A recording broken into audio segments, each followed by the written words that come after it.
I don't actually look at detail very often, but I'm certainly reminded that there's something bigger and more everlasting than me, and it's right out my window. Nature never stays the same. Like I can look, there's a crow that I can see in my peripheral vision, and it's coming and going right now. That crow wasn't there 5 minutes ago. So nature is the best example of why on earth would we expect things to stay the same? Why do we as humans resist change so much or find so much difficulty with it? And it is sort of this subliminal messaging to me to accept change and to just roll with it and learn from it and actually be excited by it and understand that this is my life and it's what makes me feel alive is change. And that's right out my window.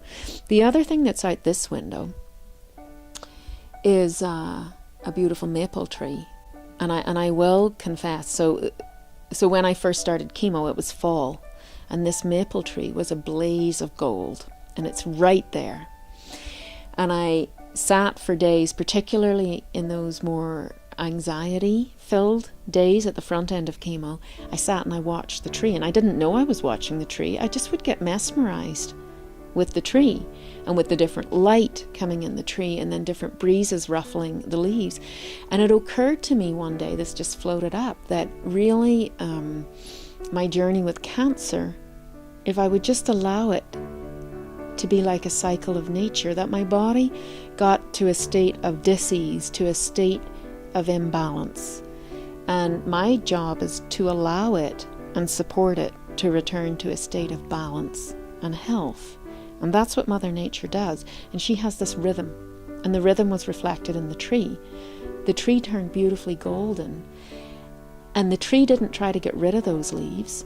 The tree simply sat with the leaves, knowing that bit by bit the leaves would sometimes float away at the merest whisper of a breeze, or a huge big gust would come and suddenly the air would be filled with swirling golden leaves and a big bare patch would appear on the tree.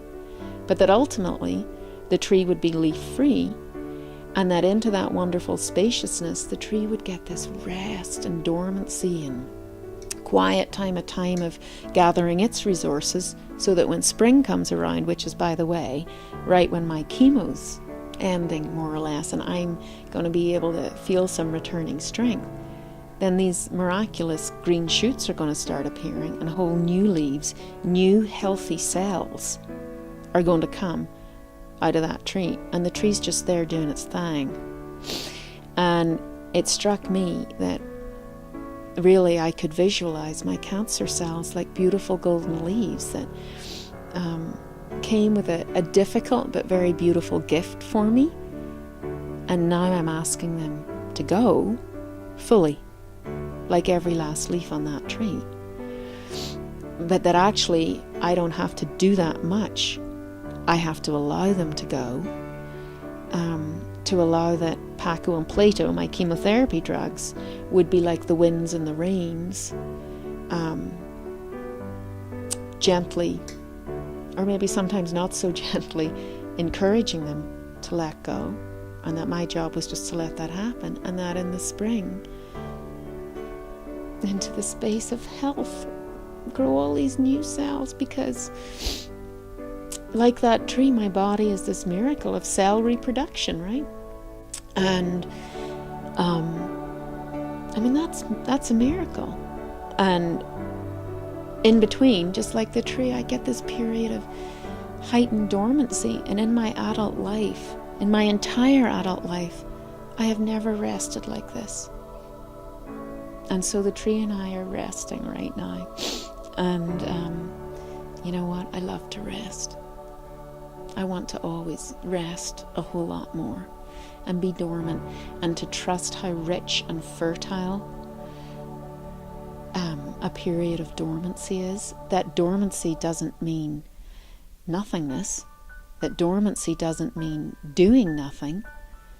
Dormancy is it's an absolute necessary rhythm of renewal and rebirth, and it happens to be a little bit bare bone and a little bit invisible. And people tend to see it as less beautiful. Like, we all love the green shoots and we all love the golden leaves of the tree. And we tend to think it's less beautiful in its bare bones state. But actually it's not. It's just different.